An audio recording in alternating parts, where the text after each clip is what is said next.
the city council in the 2010s approved a lot of new apartment complexes. They did not tie to those approvals timelines for those communities to get built, but we are starting to see those get built. We have a housing shortage for a number of reasons. COVID, a lot of people moved to Scottsdale, but also we had this short-term rentals came into areas that are popular with tourists, like a storm. And so we've lost anywhere from 4,000 to 7,000 homes that are no longer available to people who work and live here. That is having an impact, much more so in Sedona. And and then we have all these apartments in the pipeline that haven't been built. So affordability, there's a lot of different levels of that. There's those who do qualify for federal assistance, and I'm looking at ways to expand some sort of program to keep seniors who are getting their rent hiked, keep those people in their homes. That's the best way to prevent homelessness, and our homeless population is in that 55 plus category. So I'm very focused on keeping seniors housed. And other ways we've done that we have a lot of homeowners that can't afford their utility bills and can't afford repairs. So we have programs to help with that as well, keep people in their homes. But then there's the workforce. And on that, you know, as we increase the number of units, it puts downward pressure on all the other apartments. That will make a difference. And so with my projects, I've required time commitments. So you get my approval. Yes, the building's shorter, less dense, but you have to build it in 3 years or 5 years. So that's what I've been doing to get projects started. And that's really paying off. We're seeing a lot more homes come on our apartments getting completed. And I think that will help. I also added in 2 projects a workforce housing component. So these are people that don't qualify for federal assistance. Maybe it's a new teacher or a new ambulance driver, something of that type. But if their income's in a certain range, then units in 2 of these upcoming projects will be reserved for those people, and rent will be capped at 30% of their income.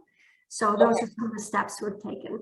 And so is that project, going to the last one you just spoke about, is that project then been approved and it's being actioned? Yeah, there's two approved without those components.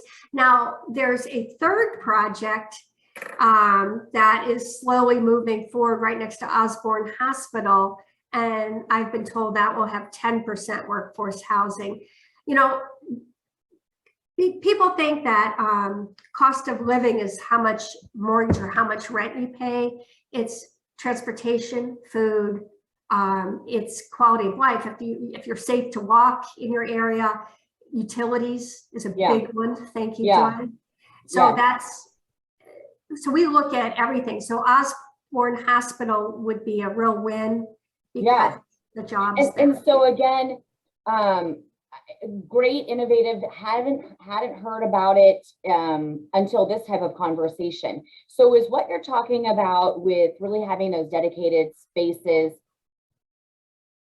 for folks that are working in that city, right? Because I have many folks who work in my company, but the affordability makes it so that they are doing a lot of traveling in from, further out locations. I have folks that had to move home because they can't even buy a house right now, and they're starting up. And so they're trying to serve my company, right? And give me their best.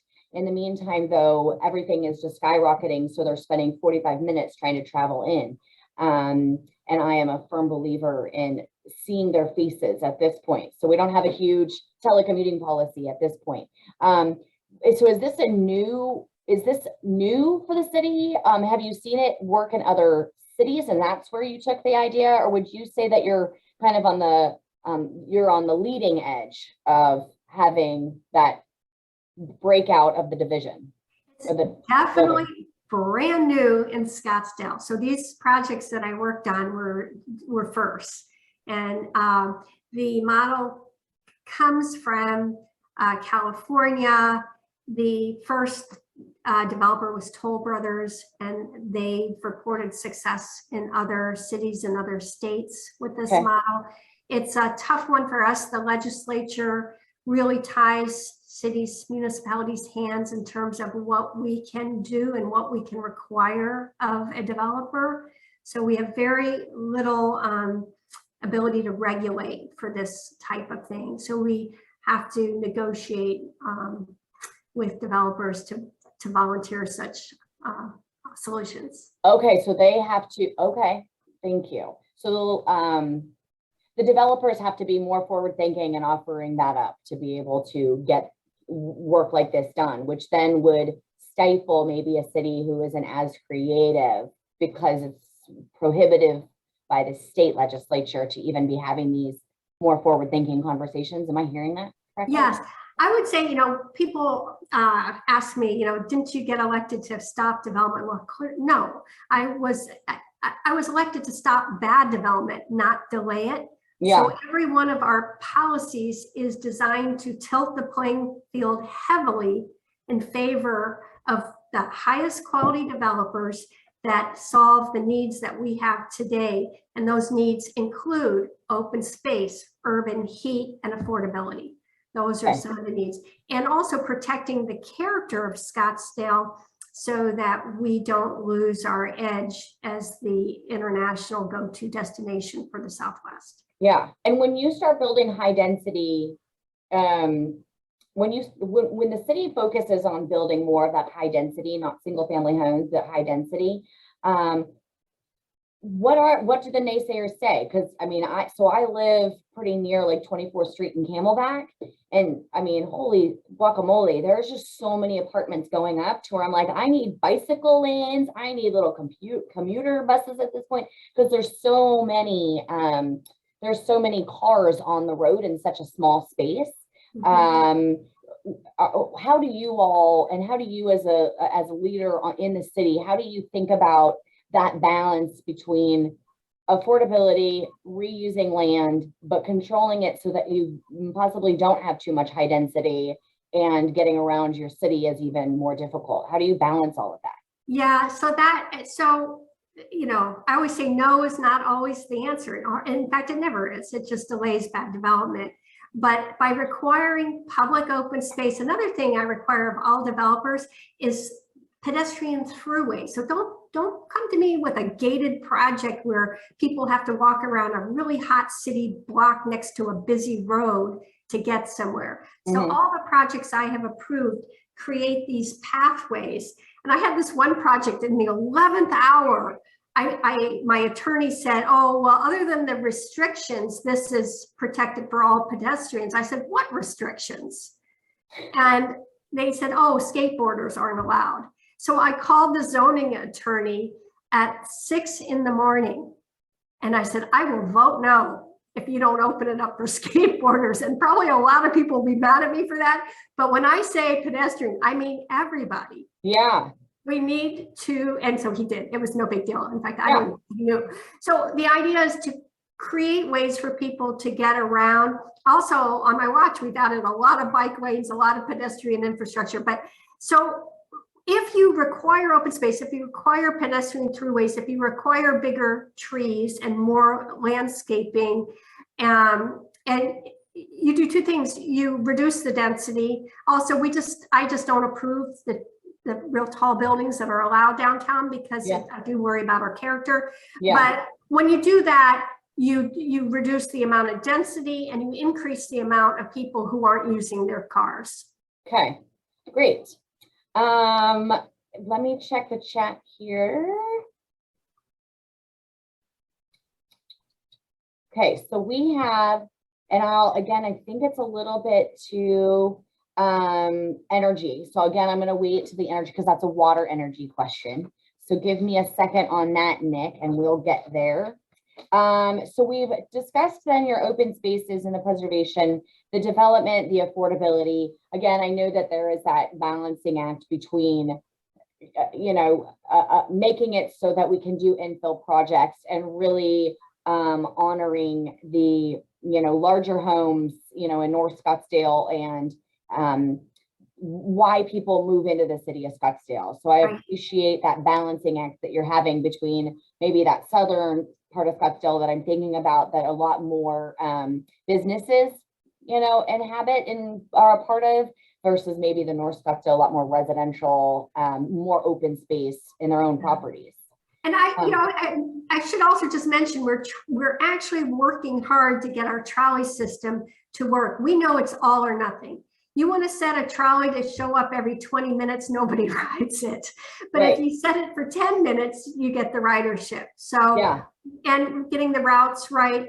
And also making sure that our trolleys are flexible, their schedules are flexible, so that when we have events, we're getting people to and from those events without having them to be driving and creating traffic and looking for parking. Yeah, and that's in conversation now? Yes, yes. Okay, yes, also very important,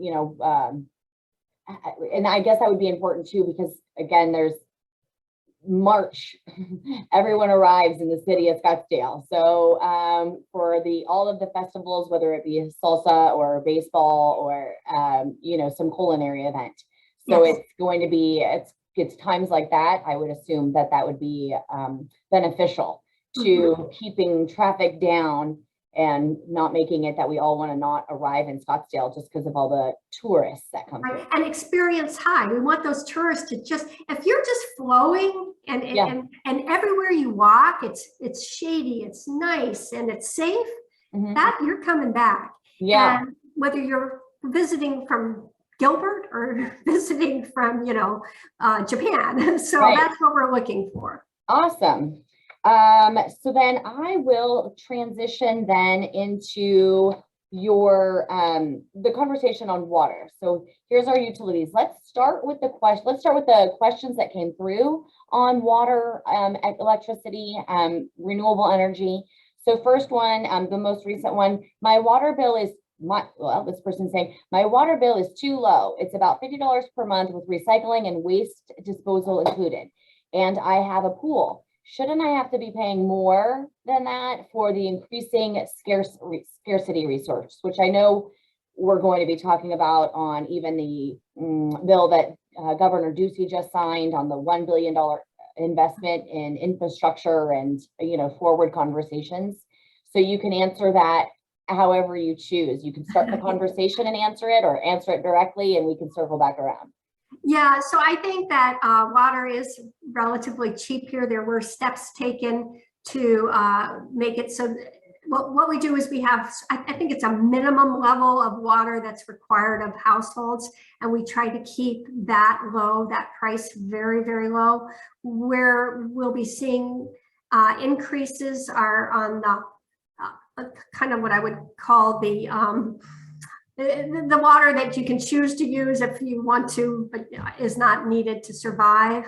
And our water department is a standalone department that has to fund itself through fees. So we can't charge fees for costs we don't incur, but we will charge for the true cost of providing that water and sewer service.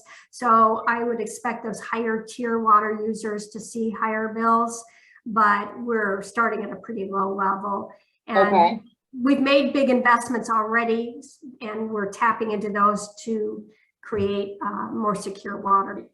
I just popped into my head, do you have RO connected to your water systems? It's just a random thing that my husband and I were talking about 3 or 4 weeks ago that just popped back into my head. And I started researching it, and then I was like, I have no idea. Can you talk to me about your filtration systems within the city of Scottsdale water? Oh, I thought you meant in my house. I have nothing. I drink tap water, and I raised 3 kids on tap water. So far, so good. Yes. It tastes great to me. Yeah. So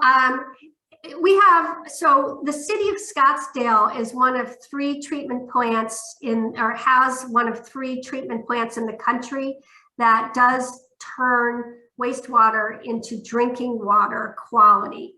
So we're not piping it into homes for drinking water, but the water we produce is at a higher quality than is required of bottled water companies. Okay.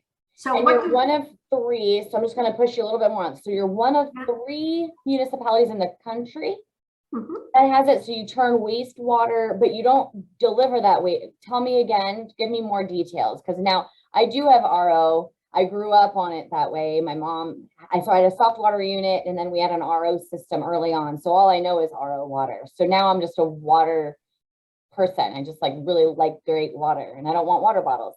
So tell me again what your plant does and what type of water gets delivered to your residents. So the water you get as a resident will come from most likely the Colorado River, but we produce, and I'm going to pull this up, we treat 20 million gallons a day to this quality that exceeds bottled water. So that is sewage. Now, I want to talk a little more about that. What we do with that water is we store the water, we use it for irrigation, and a small amount we sell to beer companies that make beer, and then we have fun recycled beer contests. So you definitely can drink it. People around the world are, I believe astronauts drink it.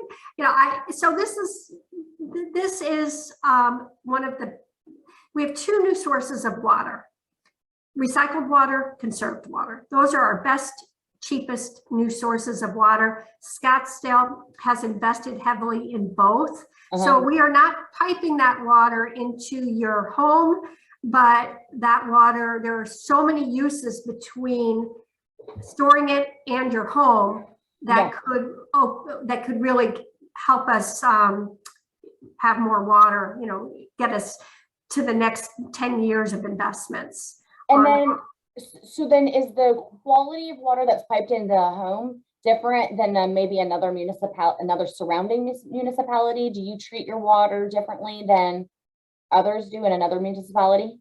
Or are we all getting the same tap and it's all processed the same way? You know, that's a really good question, and nobody's ever asked me. I don't know what other municipalities are doing. Obviously, we have our own water reports, but I imagine there are federal guidelines. Whether or not we or another city exceeds those, I don't know. Okay, just want to know if your water tastes better than my water. But you're welcome to come try. Okay, thanks. So it's simple. Okay, so then moving to a more of a global conversation on water, you know, conservation and how it impacts electricity, and what Ducey, you know, just signed. How can you, at the city of Scottsdale level, what can you do to be able to really honor the resource that we've all now really realized we need to honor so we don't have any issues going into the future? What are you doing? What have you done regarding water specifically? Okay, so thank you. So water, I would say, people ask me, why am I running for re-election in this fun political climate? Water is one of the primary reasons. We have the technology, we have the economic incentives, and we just need the political will and political skill to go beyond sound bites, make investments that don't necessarily take years, might take 2 years, might take 5 years, some will take 10 years, and make sure that we hand off the city with not just the city, the state and the region with water, you know, with safe and reliable water. There's untapped abundance. And again, the two new sources of water, our best two new sources, are conservation and recycling. And I just want to touch a little bit more. Our recycled water stops at just south of Shea. We send water to down to the nuclear power plant. I can touch on that. We need to get all those apartments that were approved in 2010s, whether people like them or not. That is gold. Those people all have toilets and they have faucets and kitchen sinks and all kinds of stuff. We need that water. And today we don't have the ability to get that water to our plant that's just north of Frank Lloyd Wright. So my first year in office, I asked the director of our water department to start planning for pumping capacity. That is moving forward. That's a lot of untapped water. Yeah, so just so I hear, so when you said Shea, my brain was going south to north, but you're saying north down south. All of the water that's north of Shea, if it's, you talked about the untapped conserve versus recycling, you can't recycle any of that because the infrastructure wasn't built. Did I hear that correctly? No. So basically north of Shea, all that water, all the sewage, all the wastewater is flowing to the plant that does treat the water. South of Shea is where we have the problem. Okay. So it's already moving forward. We will have this pumping capacity so we can recycle more water.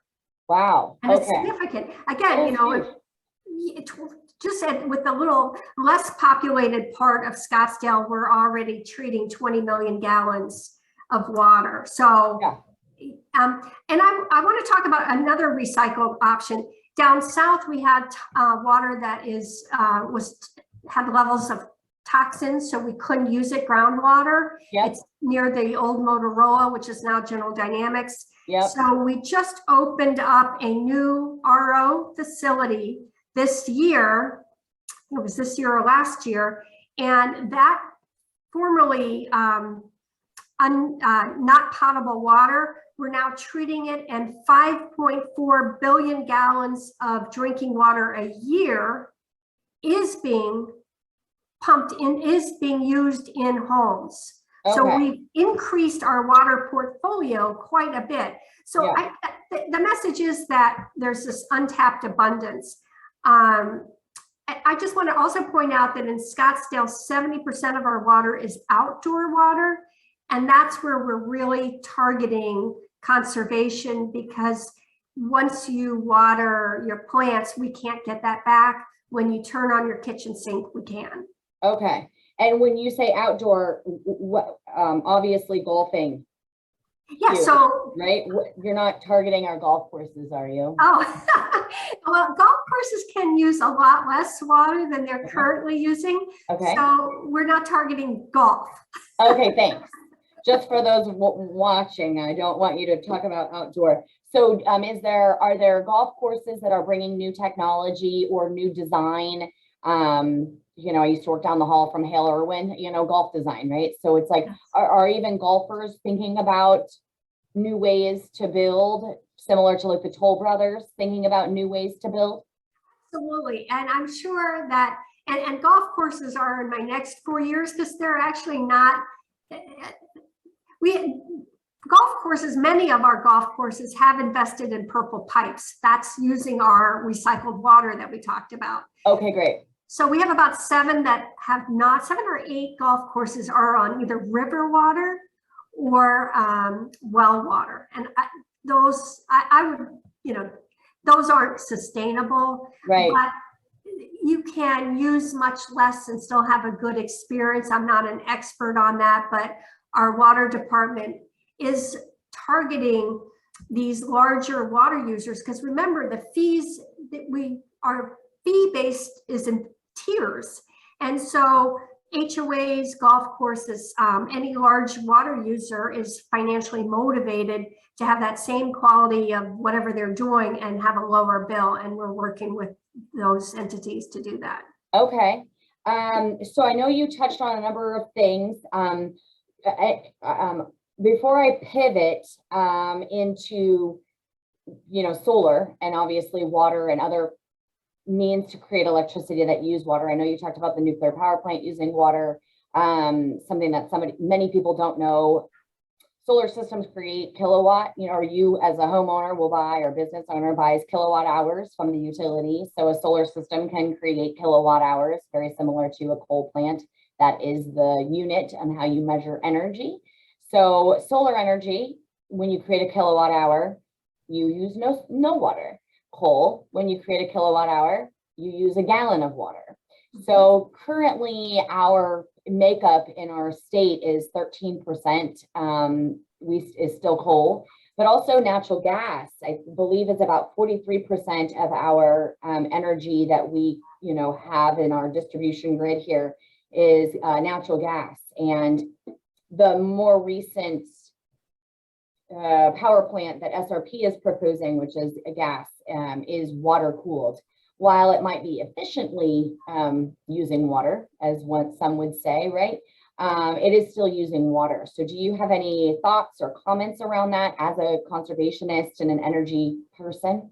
Yeah, I mean, I could go on and on. Okay, so people don't, that is the issue. People don't realize that the largest surface water user in the country is conventional power. So, and I'm talking about lakes and rivers. We all love lakes and rivers. You say those two words and you immediately feel calmer.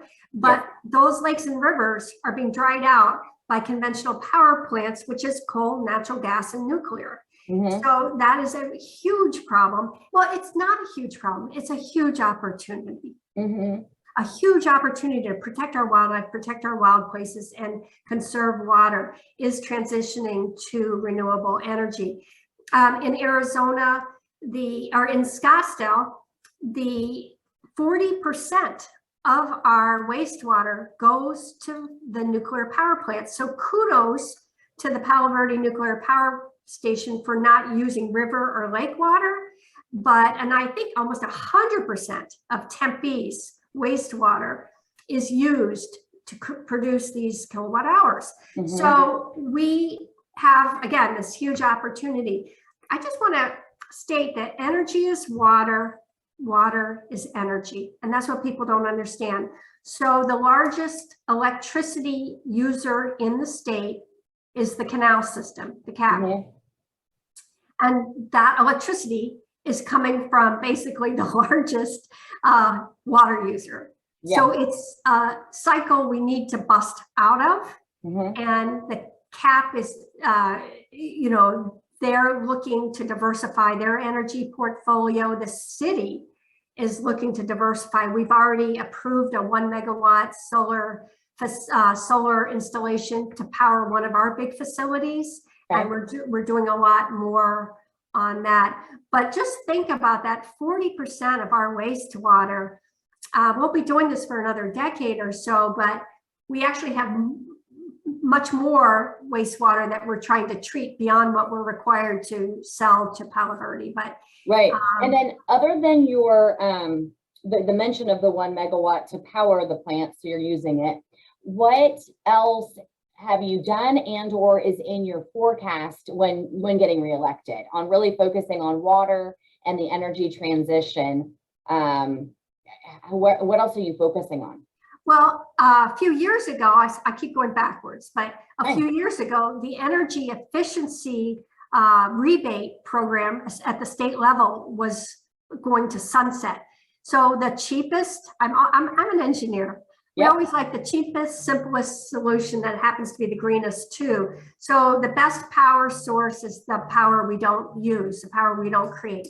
And so I fought, and I was glad my Mayor Jim Lane joined me in that effort, and we protected these energy efficiency rebates. That's huge. That's statewide. It gives any power user, but cities, access to millions of dollars worth of rebates to invest in lower energy usage, whatever we're building, which then saves so much money and reduces urban heat over time and saves water. Was that at the state level or even in the city you built a program? No, that was at the Corporation Commission. We didn't get, we advocated for the energy rules, but we didn't get that, but we did protect the rebates. So a couple of things that we're doing, obviously, in fact, when I first was elected, 2 of our municipal buildings were being built and they weren't to the LEED standard. We turned that around, but we're looking to expand our renewable energy in the city in a number of places. $16 million of our $25 million electric bill is for the water department. So what can we do to get some of that power renewable? So we're looking at, you know, we have a new general plan. Cities are a little bit way faster than state or federal, but we still have process. So first you got to get the policies, and then you start passing the ordinances, and then you approve the contracts. And so it sounds to me like, again, you're really looking at those major opportunities within your own city, right? Yes. Instead of casting stones, you're really looking internal to see what can the city do to save money and be a leader in the conversation and say, we've done it this way, and this is how other municipalities can do it, and or, hey, residents, we've done it, it's now time for you to do it. Because we all need leadership. Solar is still in the early adopter stage. While our company has been doing it 20 years and I've been in it 13, I'm kind of like, holy, we're not past early adopters yet. No, we're not. So it is critical that all team players, right? We all come to the table with our own solutions to keep moving that ball forward. So those are the major initiatives you've been focusing on right now, and then when you get reelected. Yes, absolutely. Okay. And I would like to have more partners to help the buildings I approve have solar. The buildings I approve have high energy efficiency standards. So, we just have to move it forward. But I see it as an equity issue. We need to have our lower income people, whether they're renting or not, have lower utility bills and have access to renewable energy. So, but the way Scottsdale operates is we want programs that make sense for Scottsdale. And as it turns out, a sustainable city has always made sense for Scottsdale. Mm-hmm. So, and then as sort of a byproduct, we become leaders. Yeah. We tend to do things that make financial sense, quality of life sense, public health sense for Scottsdale. Right. And so then we have another question about this. What, in your opinion, are the best tools to get solar energy to more businesses in Scottsdale? Yeah, so we are working, and that was the impetus of my initial meeting with you, is we need to get a working group of people in the industry together to help Scottsdale streamline the process for people wanting to switch to add renewable energy. Okay. So that is something I'm not really familiar with. Okay. You gave me one idea, and I have a meeting on that next week, but it's kind of like water. We need to all win. Yeah. Okay. Well, then definitely let me know as you're creating those working groups, how, I can participate and how I can bring others to it. I definitely know, as I've had many conversations, the train has left the station. We have so much knowledge on how renewable energy can be leveraged. It no longer has to be scary. I appreciate why it was scary 20 years ago to some who didn't really know where we were going with this, right? And we do have to have people who ask a lot of questions and are concerned, right? So that we all stay on our toes. But now we've passed that and we have enough information to see that there are ways to get the not only homeowners, but businesses and larger, businesses coming in. If they want something rezoned, right? Well, then maybe we need to make it more energy efficient, put solar on top of it, and we'll negotiate. Yes. So, I'll just touch on that really quick. And of course, I've had solar since 2009, and I've saved a lot of money. So, yeah. I'm not doing this because of, there's a financial incentive here. Yeah. So, but I will say that we're reviewing green building codes.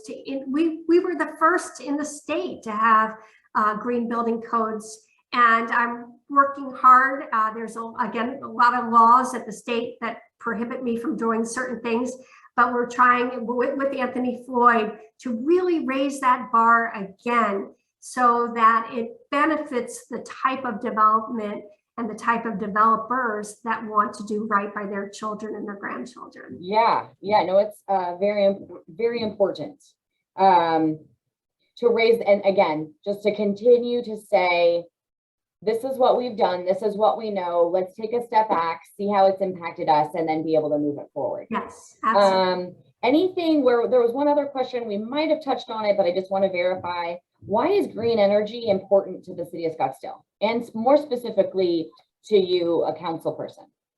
Okay, so, well, again, my whole goal in political office is for the next generation, and I inherited a great country, great planet. So my job is to move that forward. So we've been using the same energy sources, which is sort of blunt force, you know, burning old dinosaurs. I mean, we can do better. Yeah.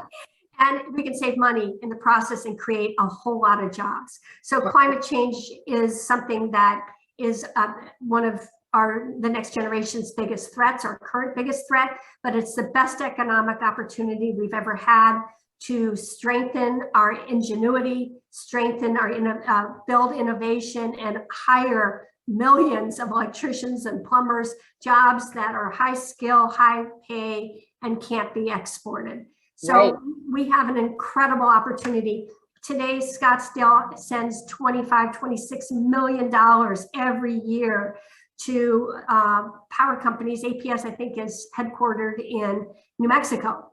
So are there ways, and we've seen the modeling that it's true, to keep some of those dollars? We need transmission lines, we need power companies, but if we can reduce those bills, improve our air quality, reduce urban heat, and create jobs, who wouldn't want to do that? And we're almost running out of time, so I want you to finish it, but you just made a statement. Did you say APS is headquartered out of New Mexico? I think so. I better double check that. Somebody just told me that. Yeah, maybe one of our people in the audience who is, regardless, those are tax dollars that are leaving our city. We're getting something for those. I'm not criticizing this, but even if it's because I thought it was headquartered in downtown Phoenix. I mean, obviously we have Ipoh West, and then we have Pinnacle West, right? The mothership. So questioning me on that. I better double check that, but regardless, and APS is very much involved in Arizona on so many fronts. Right. But the $26 million to SRP and to APS, and it even helps those power companies for us to diversify, because they have to run very expensive peakers during those hottest times of the day. So we can save them money, we can save the citizens money, the city money, by diversifying our portfolio and adding renewable energy. Yeah, and as we again close it out too, it's like even all the new citizens, right, that are coming into Arizona, which we kind of started on, right? It's just we have so much opportunity for so many folks who are moving in. So energy is an infinite conversation, as I said, and and we have to all be at the table to be talking about it. It's an infinite opportunity. It is. Oh, and so as we close it out, we've hit our 1 hour. I would love for you again just to recap, a little bit about why voters should be paying attention to this race, why you specifically, are asking for their vote, any endorsements, and then how folks can find you. Oh, okay. Well, yeah, let's start with that. So my name is Solange Whitehead. I happen to be the only Solange running. So Solange for Scottsdale.com is my website. Okay. I ran 4 years ago to protect our McDowell Sonoran Preserve from development without voter approval, and I did it. And I'm running again because I love Scottsdale and I love city governments, and leadership matters.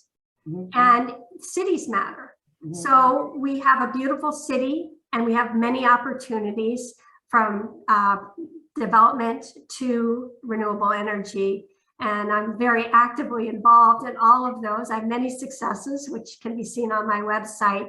And it's cities are a team sport. So I love working with our residents, and our residents happen to be incredibly engaged. So together we get a lot done. Yes. Well, I thank you so much for your time. I look forward to seeing you reelected and then re-engaging with you after all. When do ballots drop? Ballots are in the mail. People have them probably in their mailbox today. Okay. And is this, just so I can verify, is this outside of the primary ballot that I'm receiving too, or are they all together? So it's all together, the primary, and I just want to stress that even though we're not a partisan race, city council are on both ballots, and primaries really matter for me. So please vote. Okay. And so would you, again, just so I know, are you on the primary ballot and that's the only, or would you also go through the primary and then be on the general? So if I can win outright, if Okay. my voters come and vote for me, I Okay. can win on August 2nd. Okay. If I just make it through the primary, then I'll need voters again in November. And how you make it through is 51%? You can, yes, 50% plus one, I think. Okay. You get, yeah. Okay, so that's what we're hoping for. Okay, and then it's Solange for Scottsdale.com is where they can find out more about you, contribute to your campaign, ask you more questions. Yes, and I'm easy to find, so people can reach out to me any way they want. Okay, awesome. Well, I appreciate all of the time you have provided the city of Scottsdale the last 4 years. I wish you all of the best these, and I thank you for your time and being a solar provider and a solar advocate. And we will chat soon. Joy, thank you. I'm just thrilled with everything you're doing, including inviting me to your podcast. So yeah, no worries. Have a wonderful day, and we'll be in touch. Okay, Okay, bye-bye. Thank Thank you, everybody. Bye-bye. Bye.